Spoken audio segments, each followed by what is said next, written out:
To say The Last of Us was a massive hit for Naughty Dog would be a bit of an understatement. It was a unique take on the zombie genre, with Naughty Dog opting for a different approach to the kill all zombies or build a camp and survive the night formula, leaning into more adult themes and cinematic storytelling. It was an intense, story-driven adventure, with Joel and Ellie's journey being a timeless tale of compassion, companionship, and hope. Similar to Season 1 of The Walking Dead, the decision to focus on Joel's relationship with Ellie, and both the parallels and contrast to the relationship with his daughter, like the focus put on Rick looking for his family and trying to keep them safe, with the zombie outbreak more as a backdrop and a setting, makes for a far more interesting game, and Naughty Dog knew this. Naughty Dog was known as a company that would put their spin on an already existing genre. Crash Bandicoot was their take on the family-friendly platformer, and it was also Sony's attempt to compete with Nintendo and be an absolute cash grab for the PlayStation. Uncharted was their take on the action genre, pushing the studio's limits into the next generation and creating an exciting Indiana Jones-esque experience, with players accompanying Nathan Drake on his adventures, while having a few laughs and learning about the importance of trust and family along the way. And with The Last of Us releasing at a time when the zombie genre was already a flooded market, Naughty Dog managed to crap out something truly special. You see, in contrast to the vibrant worlds and action movie set pieces seen in Uncharted, The Last of Us was a dark and gritty affair. Joel was a lost soul, tortured by the tragic loss of his daughter, and motivated by nothing but survival, and its story tasked players with exploring humanity's perseverance in the face of despair. It was absolutely paramount that you as the player had a very deep connection to every one of these characters.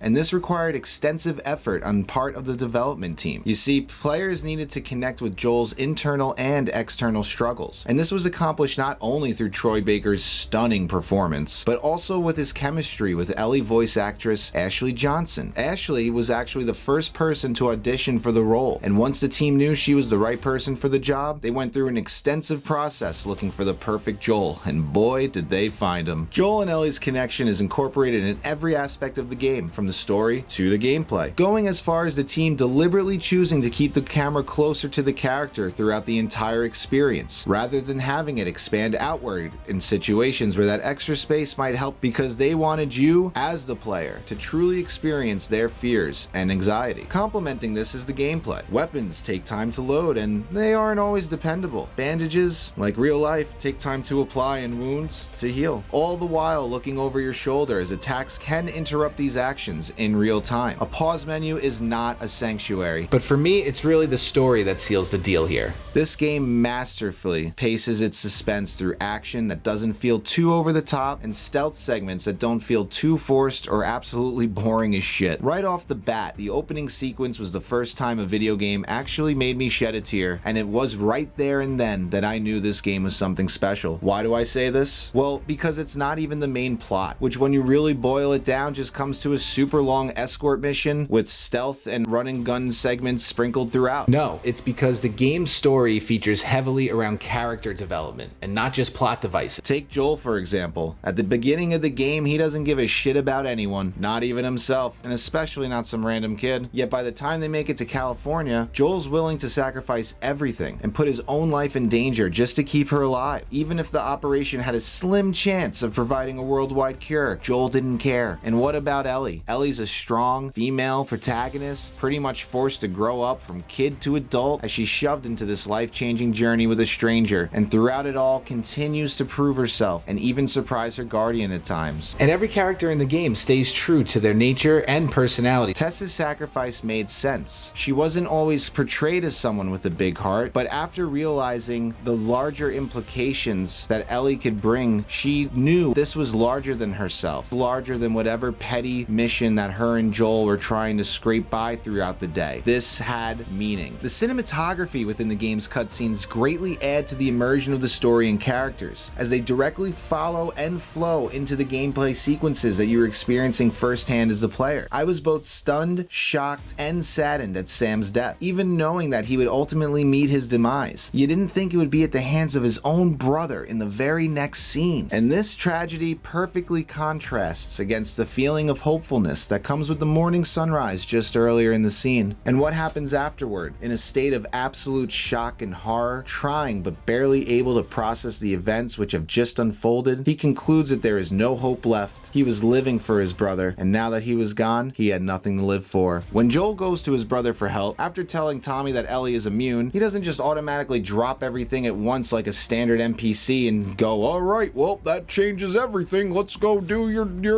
mission and I'll leave my family to starve. No, after a brief moment of hope, he immediately pushes it aside and restates his commitment to Joel that he needs to take care of his family, and this makes sense. Think about it, in real life, like, this guy lived through the fucking apocalypse. He's been foraging for food and supplies, and why would he go? This level of emotional depth and complexity is just not seen very often, if ever, in modern gaming.